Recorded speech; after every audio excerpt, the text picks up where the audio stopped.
We thought we'd interview a few well-known cricket writers, all with a Cricinfo common thread, their story and their thoughts and their words. Anand Vasu spent 10 years in Cricinfo in the early part of the 2000s and has gone on to build an impressive career in cricket and sports journalism. I started off as a cricket writer straight after college.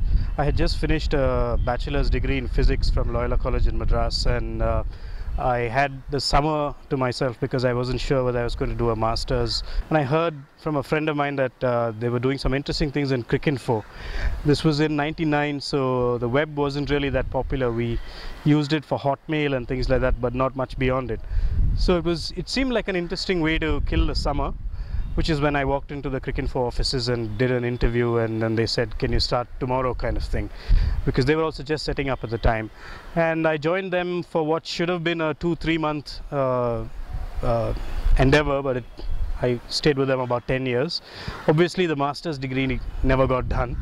So, and from there on I moved to newspaper. I worked with the Hindustan Times for 3 years as their chief cricket writer, and recently moved to Sports Illustrated's India magazine.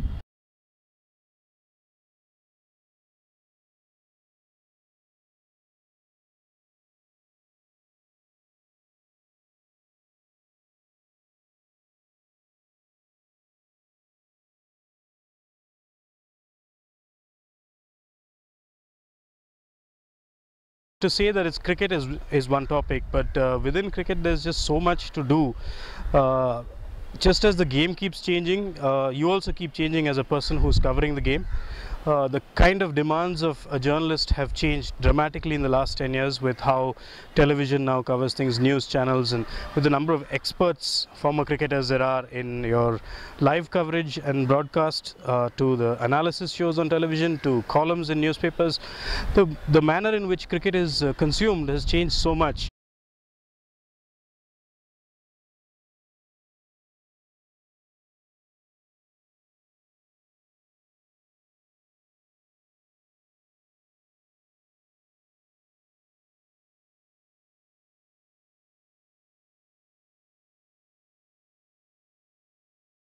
I'd watched cricket, I watched a lot of cricket, I'd played some cricket before I came to this profession, but the thing was, you start looking at things in a certain way once you're a journalist.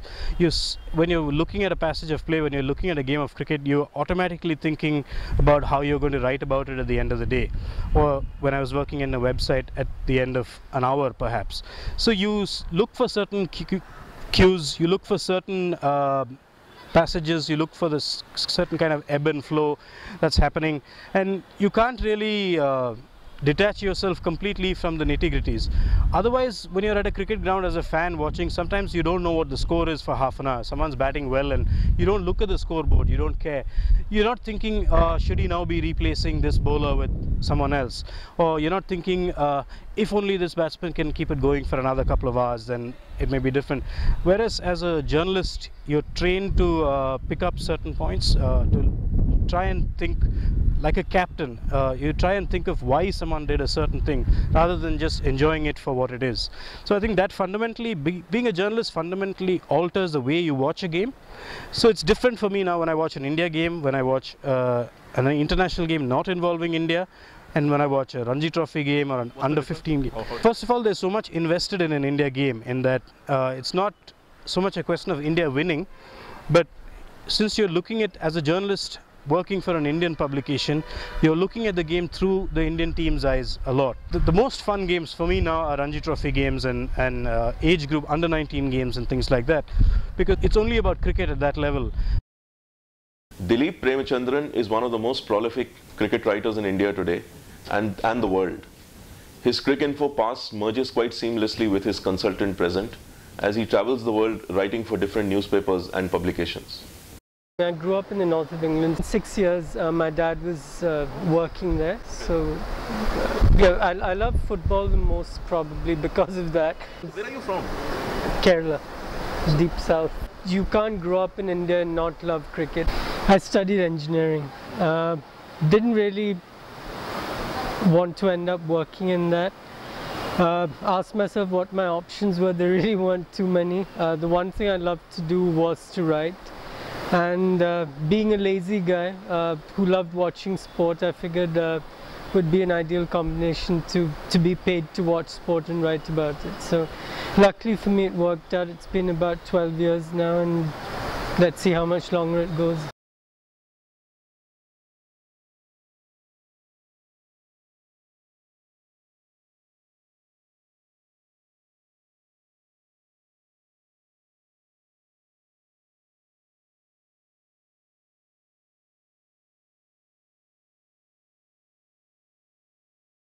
I guess I was really lucky in the sense, whether it was when I was in England or having come back to India, you lived in an age of great cricketers.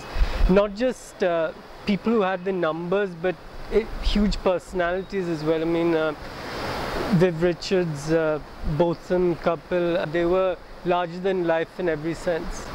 So you couldn't but love cricket at that time. I don't know, for example, if I was a kid growing up now, who my heroes would be. Maybe the media has stopped them being themselves, because we expect a certain conformity almost from our heroes nowadays, which in the 80s, when there was probably less media pressure, wasn't the case. I don't know if you could maintain an Imran Khan lifestyle nowadays and get away with it. The scrutiny is just 24/7. I mean, and I don't blame just television, print is just as bad. Keith Miller would never have survived the scrutiny of 24/7 news channels.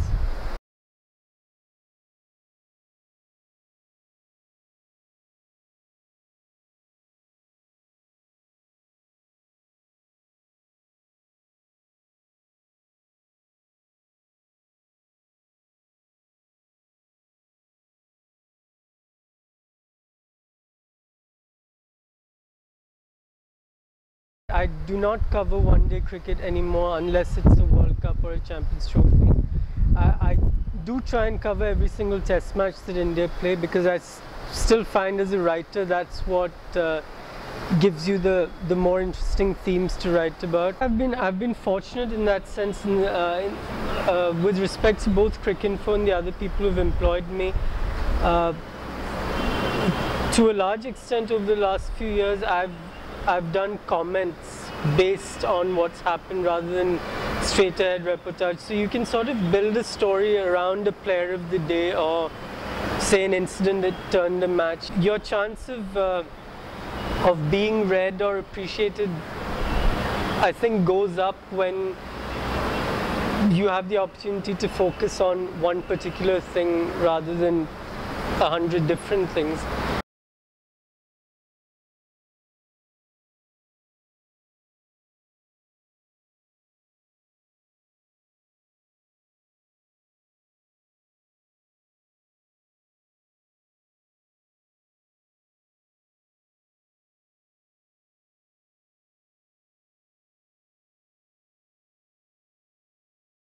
I mean, one of the great bonuses of following cricket around is the travel aspect and the people you meet. I mean, especially the people you meet.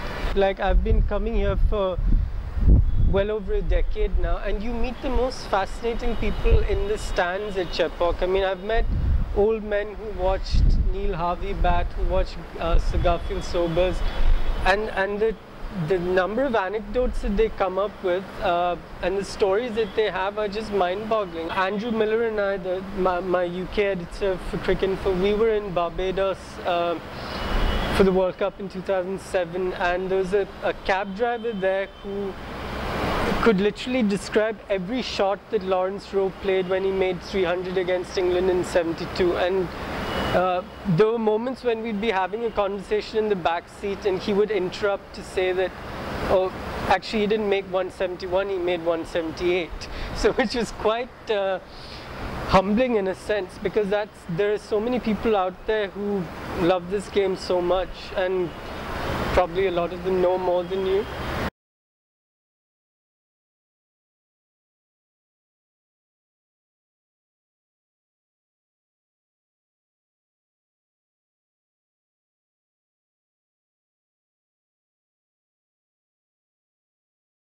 I wouldn't see myself writing fiction, for example, but definitely something travel-based. I mean, a lot of the reading I love to do is travel related, whether that's Bruce Chatwin or even some of the subcontinent based writers. Yes, so that's something I could see myself doing, just because of the love of travel more than anything. Usman Samiuddin is the Pakistan writer for Cricinfo. He is really a writer who has just happened to write on cricket in the last few years. His comprehensive book on Pakistan is something to really look forward to. I did the nice subcontinental thing, did a degree in economics. I studied abroad, I studied in England. I'd never lived in Pakistan. You know, we'd lived abroad most of our lives in the Middle East. I was born in Libya, which is why Libya is such an interesting place that way. But I was into cricket. You know, even in the Middle East, cricket is such a big thing. You know, it's one of the ways you kind of like watch or whatever. So I was into cricket always. And then, like when I went to university, I kind of just forgot about the game because, you know, life happened to you at university and like many other things were happening. And cricket, I don't, for example, remember anything about the 1996 World Cup, apart from watching that one Pakistan-India quarter-final match, and that too very reluctantly. But then, like, I think as you live abroad and you live away from like home or whatever, you kind of like want to keep in touch with things from back home, and cricket was like a natural thing. So I came back from England, and I saw on the net somewhere some ad for like Wisden, and I just wrote to the Wisden editor, who was Tim Delisle at the time, and Tim passed me on very kindly. He answered and he passed me on to Sambit. So I wrote to Sambit, and Sambit said, "We don't have anyone in Pakistan right now, so why don't you send us some stuff?" And I sent him like I'd been writing on and off before that. I sent him some samples, and I think because he didn't have anyone else and I could string a sentence together, he said, "Well, why don't you start for us?" This was 2003. I'm quite detached, and it's like disorienting at sometimes. I have an office at my home, basically. So I work from home. It's very convenient, it's very nice, but it's also like terrible in the sense that you never actually switch off. You know, you're always, laptop's just there, and if there's a story to be done, then you do it. And sometimes you kind of don't like feel the globalness of Cricinfo when you're stationed like in your home in Karachi somewhere. You know, you don't get that sense. But like I know, for example, in Karachi, a lot more people have started reading Cricinfo, which I was really shocked about. Because I thought that the internet, we were still like behind with the whole internet boom and internet culture in Pakistan, but it's become a big thing. I mean, Facebook and all these social networking and Twitter and all has become a huge thing in Pakistan.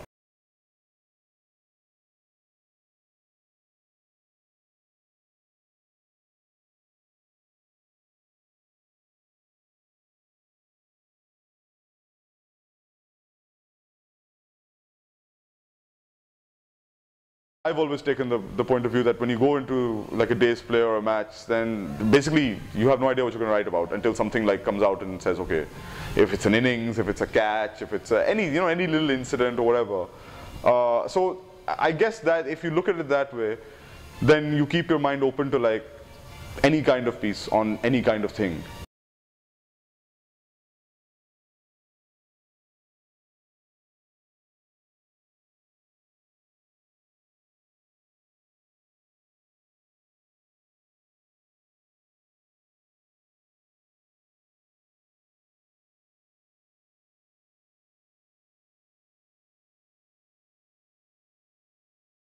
Everything that's happened over the last 4 years, the Daryl Hare incident, Bob Woolmer's death, the spot fixing stuff, change of captaincy. I think they've had about 6-7 captains in the last 4 years.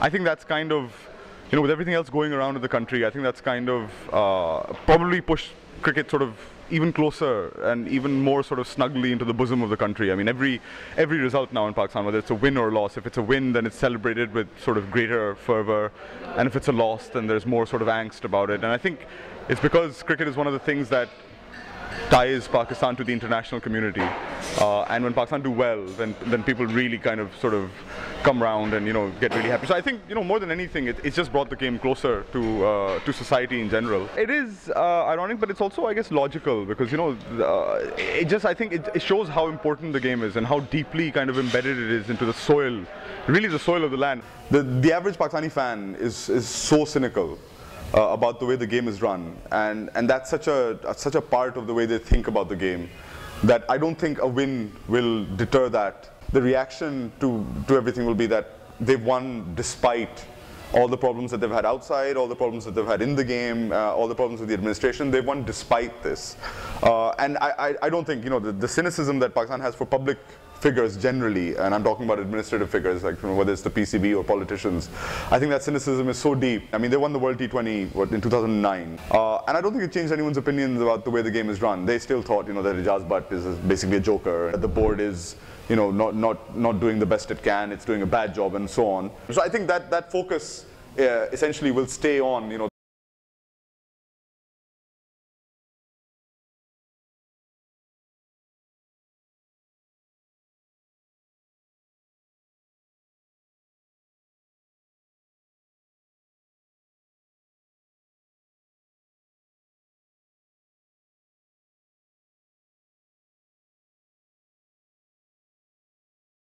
Anytime I've seen Mohammad Asif take wickets has been a great joy.